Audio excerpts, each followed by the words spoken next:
All right, what's up again, ladies and gentlemen of YouTube? This is a follow-up Akasha video. It's honestly just a little more in depth. This isn't going to cover everything, but this is going to cover everything I understand and know in the game. Yesterday's video was a little bit of just basics and how to grind Akasha. The video wasn't very clear, but hopefully you guys learned something out of it. There was a guide down below if you wanted to look at that.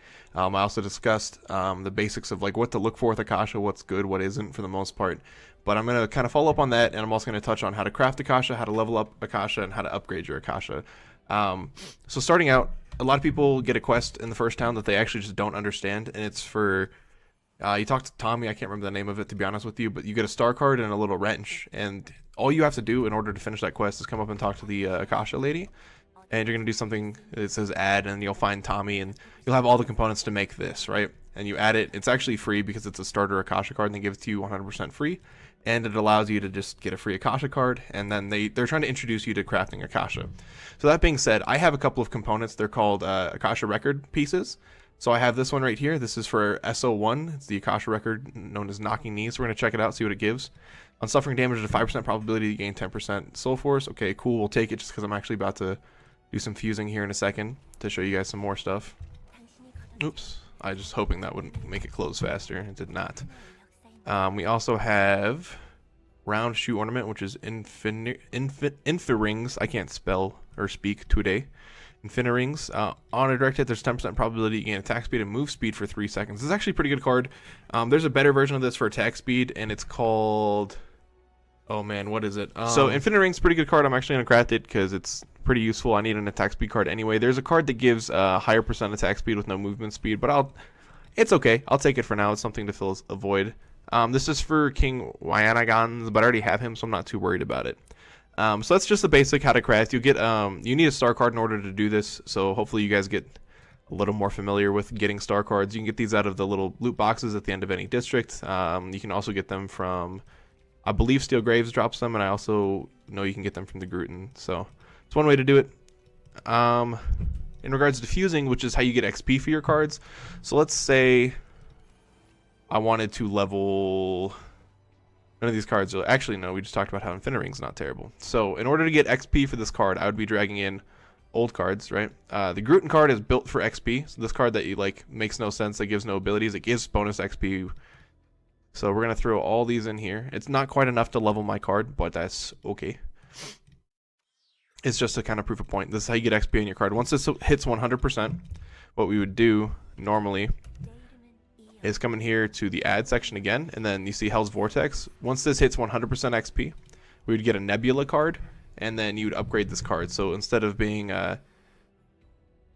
3%, it's now 5%. Or no, hold on, is the duration longer? The duration's longer, so it goes from 3 to 5 seconds. So that's how you level up cards, is you get a Nebula card and you keep going. So for one of my better cards that I have, which is it Typhon? No. I have really bad memory. Give me 2 seconds. Megadons. Okay. So in order to level up Megadons, I would have to get 100%, and instead of a Nebula card, put in 2 other 2-star cards, and then that would upgrade it to the next tier, which gives me a bonus 5% stamina every 5.5 seconds. This is how you upgrade your cards. That's really the basics of it. There's not too much more to it other than that, but that's a system that not a lot of people are familiar with. So when you have a bunch of extra Akasha cards, you've been doing grinding, and a lot of cards are useless to you, this is where you would go. You would fuse them, get them up to 100 XP, and then come over to the card in here, and then just upgrade it. They'll list the materials that you need. So for this one, I would need 3 2-star cards to go up. For this one, similar things, 2 and 3. And it just continually progresses in that order. Following that, in order to get these materials, generally, they honestly just kind of drop at random. But the most common way they drop is the Manic episode 4 of a boss will tend to drop it. The drop rate isn't very high. For this one, it's extremely high. You'll get it that way. There's also another way through the soul pages of X City, right? So for one of the quests, will give you a soul pages of Ruko Town, and you randomly get a card. There's like 150 jokes. There's hard kernel, soft core. And they'll just randomly give you an Akasha record. But the soul records are what give you an Akashic key or Akashic record piece, and you can get them throughout the game. You'll see it as a drop reward if you use one of the decoders as a bonus reward. So that's pretty much the only time I ever use my bonus key cards, is to get the Akashic record keys. So I was talking about the Soul Sanctum pages for getting your Akasha cards, or the pieces for your Akasha cards. There's one right there as a reward, and that's what I was talking about with 3/4. Can I use it right now? No, I'll wait. I'll leave the dungeon. I'll show you what kind of Akasha records you can possibly get. I'm in Gray City now, so I'm going to get different things than Ruko or Candace City. But that's okay. It's to be expected, you know?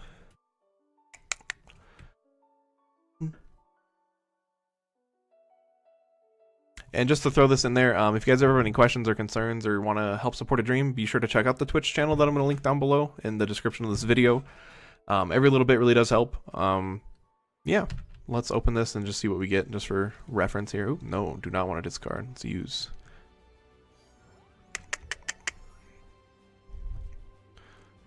Vanta, or Balride. Okay, so Balride is a boss from the last area. His card's kind of mediocre. It's not great, it's not bad, but point stands, that's just another way to get the Akashic records. So there you go. So I just want to kind of like fix something I'd said earlier. You actually are unable to get Akasha cards through the Grutnomat, but you can still get the star cards via dungeons, completing them, and just honestly progressing through the game. Getting star cards really isn't that difficult. You'll get them randomly through your box. You get them through completion rewards. So if you go to Steel Graves, I'm sure you'll get a ton. And then following what I said yesterday, I'd mentioned a couple of cards that were good that really aren't. So it turns out Shadow Dancer, the 5% bonus attack damage, is based off of your base stats, not your total stats. So it's kind of useless because that's not where you get any of your attack damage from. Similar cards like this increase your attack by 3%. It's just not good. It's based off of your base stat, not your total stat. So it's really unfortunate. So you want to stick with cards like this, which is crit rate, crit damage, attack speed. And then this one, stamina, bonus Zenny is always good. I took this one just because of max HP's safety net for me right now, until I get something better to fill that slot. But if you guys have any further questions, comments, or concerns, feel free to drop them down below. There's a lot of things that I don't know yet, and I'm still trying to learn. But if you guys have guides or tips for people to get extra star cards and nebula cards and things like that, let them know. Teach them and show them, and we can go from there. Okay, so I'm going to slap this in the middle. This is kind of post-video recording, but like I remembered something that I was going to talk about. Let me turn off my music. It shouldn't be playing. I was in the middle. You're going to see a weird clip, and it's going to come into this, and I apologize because I was trying to figure out where to craft because I forgot. But when you come to the card lady, if you have a bunch of extra star cards and you want to get nebula cards, it takes 10 star cards to make a nebula and then 10 nebula to make a galaxy. But these nebula cards are used for what I was talking about earlier, where for cards like... Hold on, let me find one that actually uses it. There's a couple in here, though, that'll use the nebula cards. There you go. There's a nebula card to the next tier. So hopefully that helps explain a couple of things, and you guys enjoy the rest of the video. Hopefully you guys learned something from the video, though. And again, if you guys have any tips on how to get star cards or anything similar, feel free to drop that information down below. If you guys have any tips that I didn't share or explain, let everybody know. If you enjoyed the video, please hit like, hit subscribe. I'll keep posting as many videos as I can. If you guys have more requests, I'll do them. I'm trying to give you guys what little knowledge I currently have, and hopefully it's expanding your total knowledge. Wow, Lily's got some weird moves. I don't enjoy this dance at all. Anyway, you guys have a great day. Thank you so much for watching the video, and hopefully I'll catch you on the next one. And for those of you guys who wanted to transfer an Akasha card from one character to the next, the simplest way to do it is come to the Akasha lady, and you're going to go to the remove tab and remove it. It costs a flat fee, but it gives you the card back, and you can throw it in your bank and toss it. The only way to transfer is through the bank, so make sure you have an open inventory slot.